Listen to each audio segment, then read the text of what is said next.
We're going on an adventure into the mountains for some rest, relaxation, and some camping. I wonder how all these trees got knocked down. So I know it's going to be cold. And blankets and a really nice flannel lined sleeping bag. So hopefully I won't have to end up sleeping in the car. 3 a.m. I don't know what was happening last night. Oh my goodness, all the colors. What an incredible vantage point. My favorite way to relax and unwind is to leave the city behind and escape into nature. Summer in the desert can be brutally hot, making it nearly impossible to enjoy the outdoors. So when the heat hits, I find myself itching to climb to higher elevations, somewhere cooler, greener, and more peaceful. I hit the road early, hoping to beat the rising temperatures. As the miles rolled by, the scenery began to change. Flat desert gave way to red rocks, then lush greenery, and eventually towering mountains. Power lines disappeared, cell service dropped, and for once, there were no notifications. It felt so good to disconnect from the daily grind and just be. This was my first trip to Utah, and I was excited to finally see the iconic red mountains the state is so famous for. And of course, I brought along some fresh sprouts for the journey. When I arrived at my campsite, I was blown away by the serene beauty all around me. Cooler temperatures, trees swaying gently in the breeze, birds singing, and deer wandering nearby. Plus, I had made a major upgrade to my usual camping setup. The lake was the first to welcome me. Its soft waves whispered reminders to slow down. Crystal clear and deep blue, it reflected the sky like glass. And best of all, it was quiet, private, and peaceful. Beautiful desert flowers, and even a perfect little pine cone, all added to the magic. I had hoped to go swimming, but that opportunity didn't come this time. Back at camp, fire bans were in place due to high fire danger, so no campfire. But I spotted some deer nearby and decided to do a little exploring. Our campsite sat at the end of a dead-end road, nearly 10,500 feet above sea level.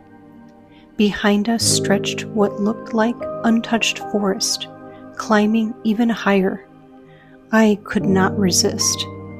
As I wandered, I followed what seemed to be a man-made trail scattered with piles of broken branches and sticks. I wondered, was this Forest Service maintenance to reduce fire risk? At about an hour into the journey, I stumbled upon something unexpected. A fort made from fallen branches, leaning together like a hidden shelter. It looked intentional, almost like it was waiting for someone. Who built this out here so far from everything? And I laughed to myself. Could this be a Bigfoot or Sasquatch house? I did spot some initials carved into the wood, so people had definitely been there, but I still had to wonder. This whole area closes off during the off-season, and even now in the month of August, the temperatures dropped into the 40s at night. Camping here must be short-lived. That night the chill hit hard, going from 115 degrees in the desert to 47 degrees with rain and hail. It was quite a shock, especially without the campfire to warm up. Most of the night was quiet until I heard some footsteps. Maybe another camper, maybe a deer, but later something larger came out of the tree line and move through my campsite. Could it have been a bear? I was too cold and too tired to crawl out of my sleeping bag to go and check. But then around 3 a.m., I heard loud howling coming from 2 different directions. Was this a prank?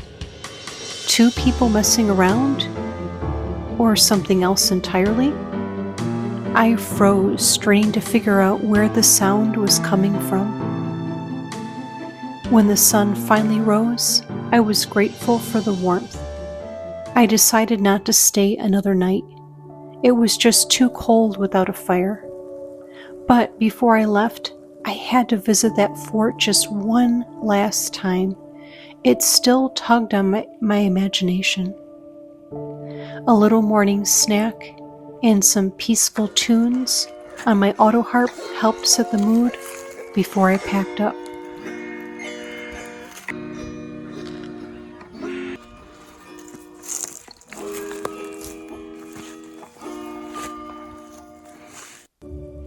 As I descended the mountain, the memories stayed with me. The stillness of the water, the towering trees, and the mysterious sounds of the night. I kept thinking about those scattered branches. Were they natural, cut by Forest Service, or something else? Could I have heard Bigfoot? Most sightings seem to happen in remote areas, far from civilization. Places maybe just like this? The nearby towns even had Bigfoot statues and themed shops, which only deepened my curiosity. I guess I'll never know for sure, but maybe that's the real gift of the forest. It invites you to slow down, to wonder, to believe in things you can't quite explain. Well, thank you so much for coming along with me on this camping trip. What are your thoughts on Bigfoot or Sasquatch? I'd love to hear your experiences in the comments below. If you enjoyed this video, please give it a thumbs up and don't forget to subscribe. Thank you so much, and I'll see you next time. Bye-bye.